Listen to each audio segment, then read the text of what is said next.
Welcome to this Challenger replay on Erlenberg, and this is something slightly different from my normal battles really, and I really took the Challenger out for a spin because I was looking at my tier 7 tanks. I recently bought the VK4503, which incidentally I really like, and I'll do a video on the tank later.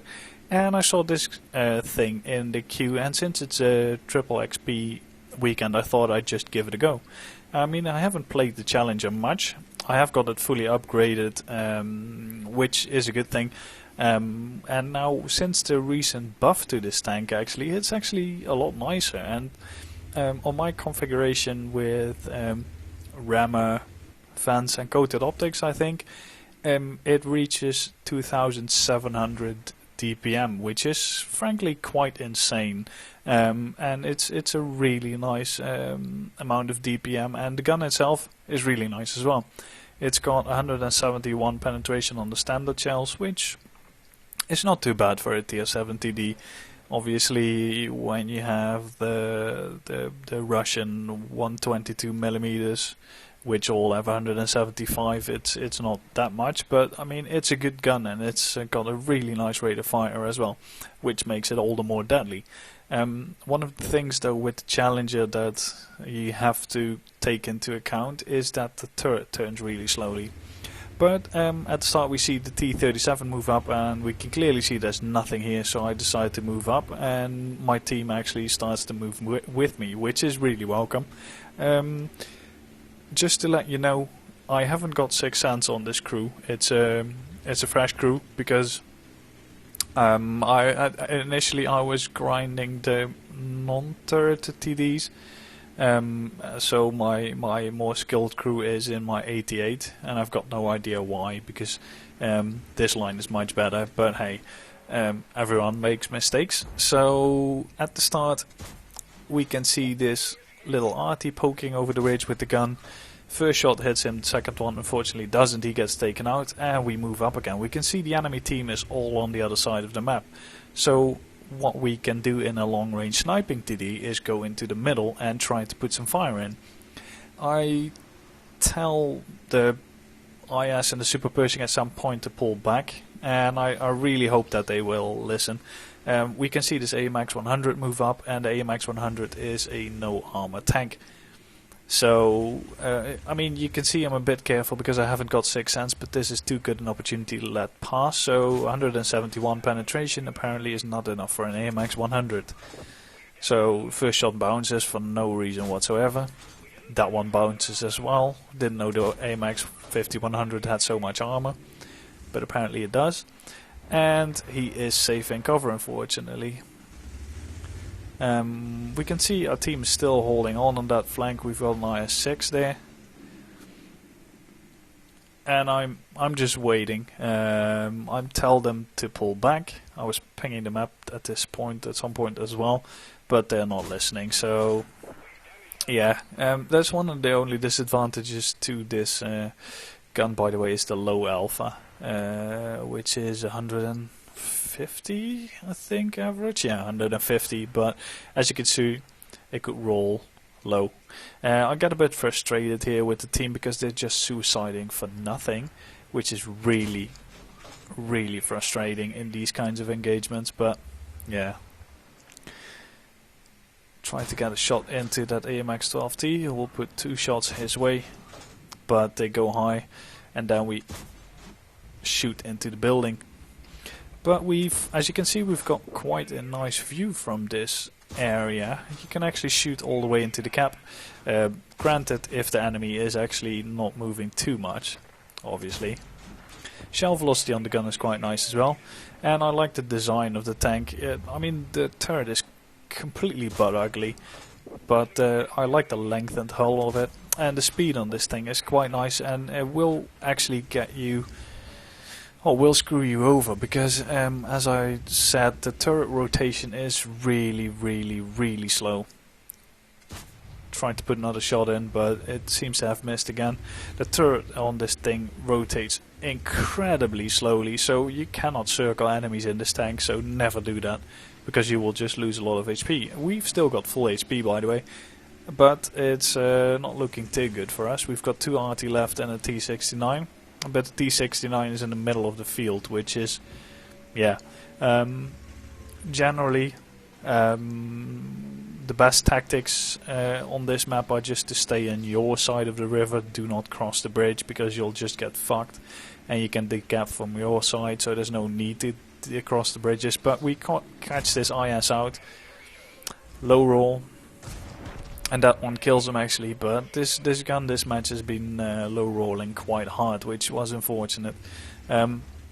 This guy has spotted me, I know that, I don't need 6 hands for that, and they still have RT, so at least I'm keeping moving, but I'm also not poking too much into enemy fire. I'm just hoping my RT will hit him. So here we go, RT hit him, so I aim his way, you can see how slow the turret turns, and I shoot, and of course it goes somewhere completely different. Luckily we managed to catch him just before he retreats behind the building. We've got a Panther there. I'm waiting to get despotted. Unfortunately that doesn't help. He still sees me and he's got a lot more HP. I was hoping this bush would cover me, or that he was looking somewhat differently, but he is not. And yeah, at this point I'm he gets hit by RT for a nice amount of damage. That actually could have gotten me a shot in the engine deck. I think about poking again, but then I think no, it's not worth it.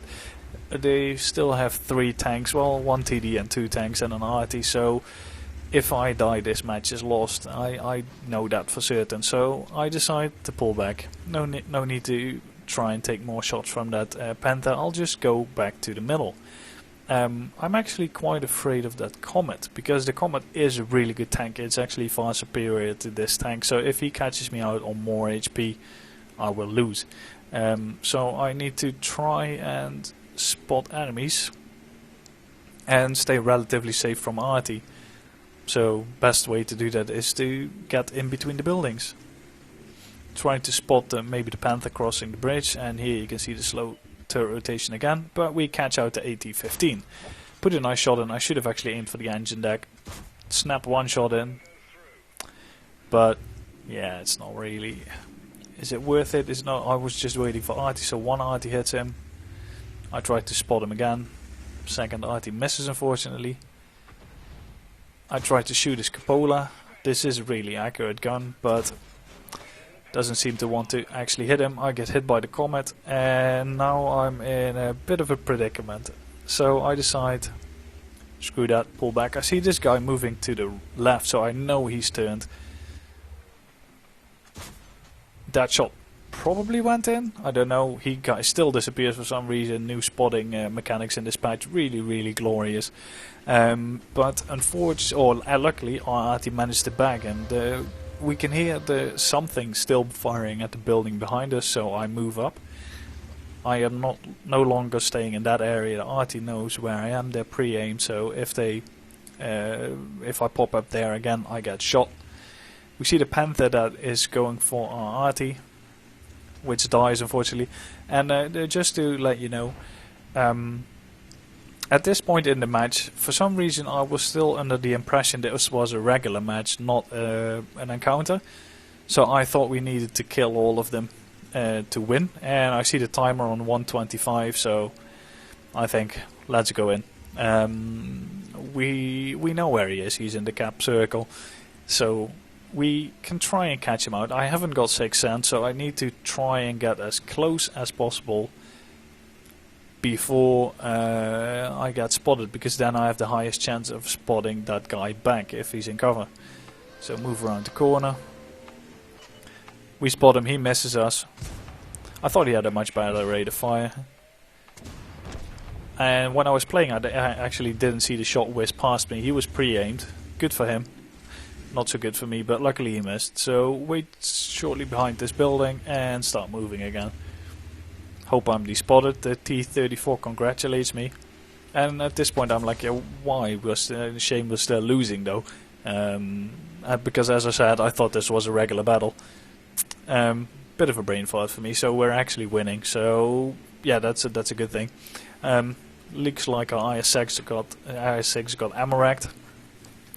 And here I realized that it's actually encounter that we have won. So yeah, I was trying to type something in chat, but it will not work. But yeah, I mean, all in all, a really nice match. So let's just let this end, and then we'll go to the results.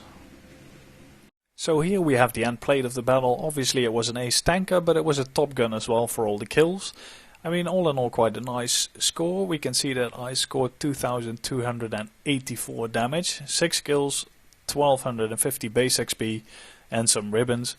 We made quite a nice profit as well. We were shooting a little bit of premium ammo, so that's where the cost came from. Otherwise, we would have definitely made a much easier profit. 31 shots fired, 24 hits, 19 penetrations. Yeah, some of those magical bounces on an AMX 100, which apparently has a lot of armor. Also, quite a lot of distance traveled. And because it was a 3 times XP, I got 5,625, which was really welcome for crew training.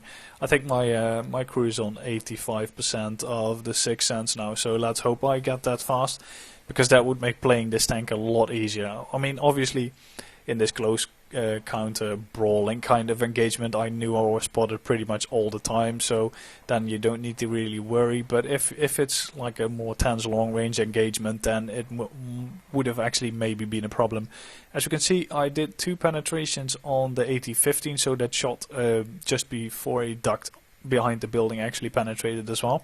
So yeah, all in all, I was really pleased with this result. It was I think my first ace tanker in this tank. So hope you did like this replay. If you did, feel free to rate it and subscribe to the channel, and see you guys next time.